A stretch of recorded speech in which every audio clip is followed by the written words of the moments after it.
це така велика можливість. Соціально-емоційне та етичне навчання – це міжнародна програма, яка розроблялася впродовж 20 років дуже відомим американським дослідницьким університетом Еморі, це в Атланті.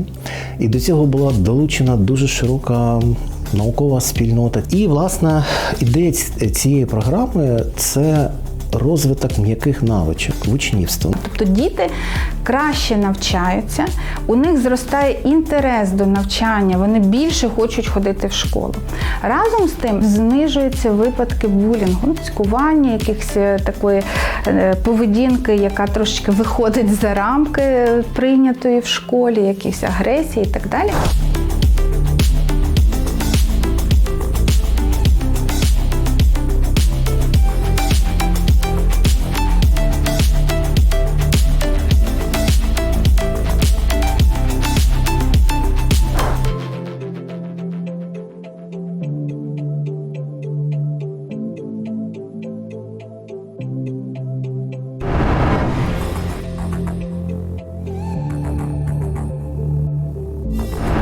Ця реформа народилася 21 серпня 2018 року. Якраз у той день, коли до моїх рук потрапила оця книга. І теж про радість. Авторство, якій належить Далай-ламі XIV, архієпіскопу Деспонду Туту і Дурасу Абрамсу, який записав розмову цих двох відомих лауреатів Нобелівської премії миру.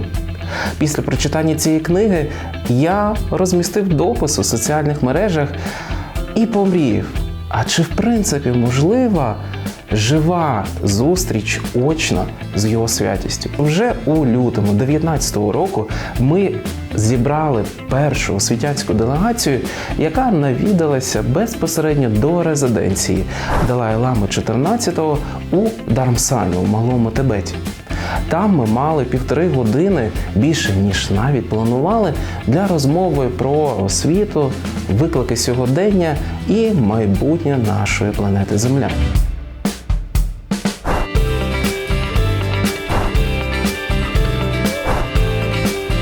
За 2 місяці у квітні 2019 року у Делі, де відбувалася презентація цієї програми, на цій презентації було десь 50 країн з представництвом, які або вже впроваджують цю програму, або хотіли б долучитися до її впровадження. І серед них була представлена Україна.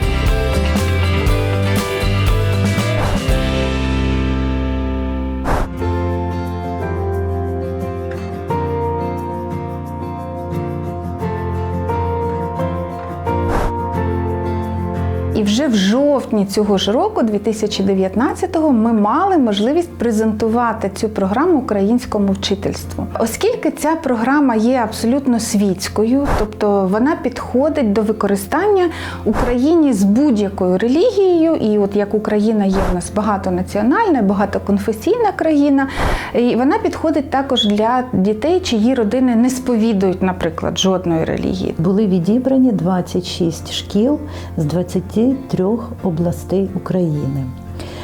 Звичайно, ми готували цей експеримент не самі. Нам допомагали дуже хороші спеціалісти з Інституту модернізації змісту освіти. І був підписаний меморандум із Інститутом проблем виховання Національної академії педагогічних наук.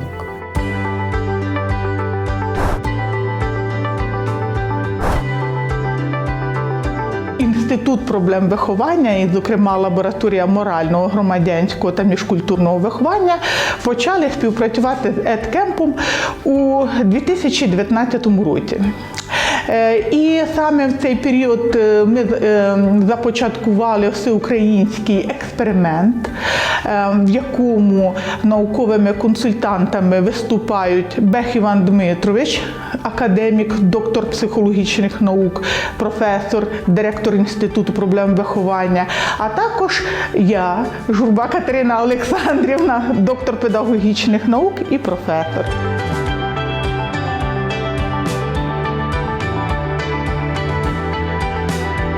В Україні серед громадських організацій дуже відрізняється ЕДКЕМП. По-перше, вони відрізняються тим, що вони здійснюють сталу, а не фрагментарну діяльність під якийсь конкретний грант. У них є цілі підтримки системи української освіти.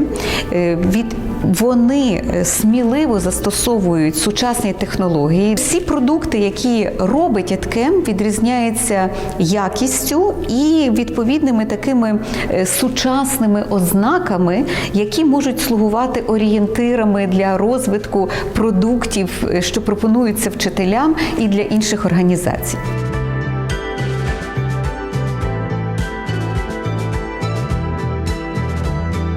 Мы знали, что EdCamp – большая организация, которая работает с учителями для улучшения последипломного образования. Мы получили от EdCamp информацию, что у них было приглашение на конференцию в Индии, и после того, когда они вернулись оттуда, мы поделились опытом конференции и поездкой, и мы узнали о программе социальное, эмоциональное и этическое образование. Всем нам, EdCamp, нам было ярко, ясно, это прекрасная идея, эту программу пилотировать, попробувати в Україні. Ми, як команда, яка на найвищому державному рівні вирішила впроваджувати цю програму, вирішили розпланувати деякі кроки для того, щоб адаптувати цю програму. В нас є підписані документи дозвільні, є меморандум про співпрацю з університетом Еморі, який розробляв цю програму, і консультантом якої був Деніел Голман, якого ми всі знаємо за його працями про емоційний інтелект. І от, власне, наша робота полягала в тому, що крім перекладу українською мовою, ми робили так звану ще історико-культурну адаптацію. Методично важливо було, і це ми зробили, перекласти уроки, які надав університет Еморі. На сьогоднішній день перекладено 3 збірки таких уроків для ранньої початкової школи, для початкової школи і для 5-9 класів.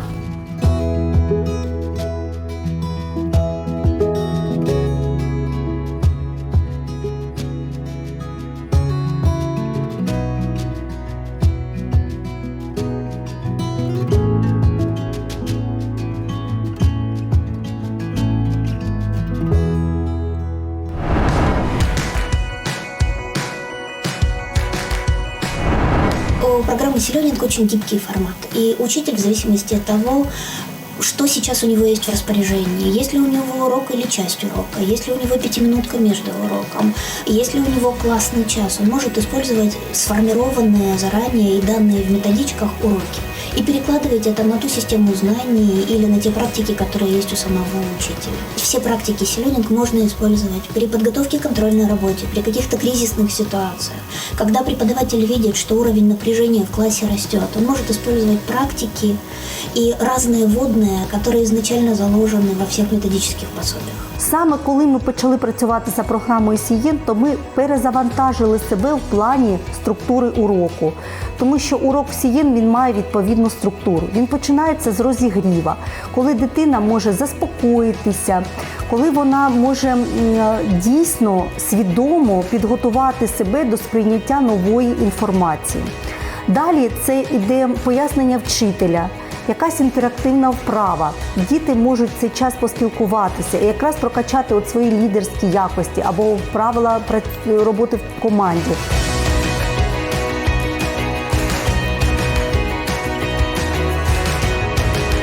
Ми зустрічаємося обов'язково щонайменше раз на місяць. Ми назвали це інтервізійні вебінари.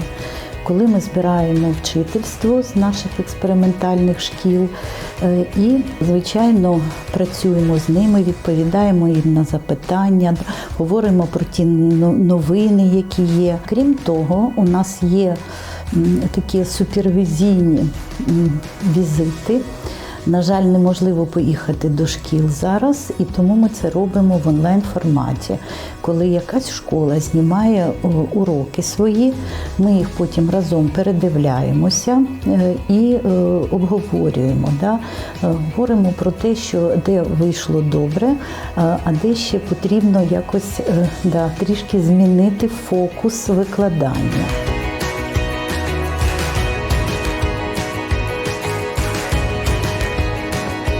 Чомусь дуже часто вважається, що ці м'які навички, вони начебто, як падають з неба. Їх не треба тренувати, не треба розвивати. Насправді дослідження, які були проведені, показали, що ні. Якщо ми хочемо дати дитині цього року впевненість в тому, що за 10, за 20 років, коли ми навіть не можемо уявити, які знання будуть актуальними, дати певні інструменти, які допоможуть навчатися, працювати, жити, то якраз м'які навички – це найкраща можливість це зробити. Ця програма, вона є травмоорієнтованою, тобто такою, яка дозволяє пережити важкі події у нашому житті. Зокрема, в Україні триває війна вже 7-й рік. І, відповідно, багато родин постраждали від цього, прямо чи опосередковано. Ця програма може підтримати нас у таких непростих станах. Також ця програма містить дуже важливі навички, які відносяться до категорії системного мислення. І вміння бачити широку перспективу і охоплювати велику картинку того, що відбувається навколо. Програма формує стресостійкість і життєстійкість. Так само і вчитель має свої стреси, і так само учень має свої стреси. І для нас надзвичайно важливо, щоб вчитель і учень могли долати оці стреси. Життєстійкість – ще один аспект цієї програми. Я знаю, для чого я буду жити. Я знаю, для чого я живу. Я знаю, що я творю. Це надзвичайно важливі моменти.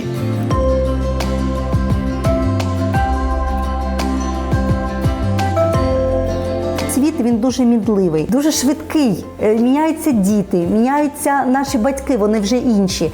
І саме от програма «Сієн», вона допомагає дітям усвідомлено долучатися до навчального процесу.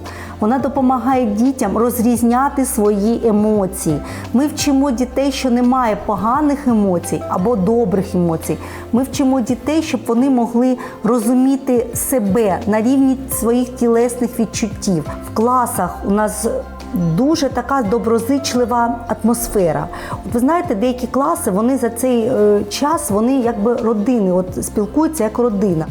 Завдяки програмі «Сієн», завдяки цим рівням розвитку ми бачимо, що наші діти дійсно стали відкритими для себе, відкритими для свого класного колективу і відкритими до всього світу.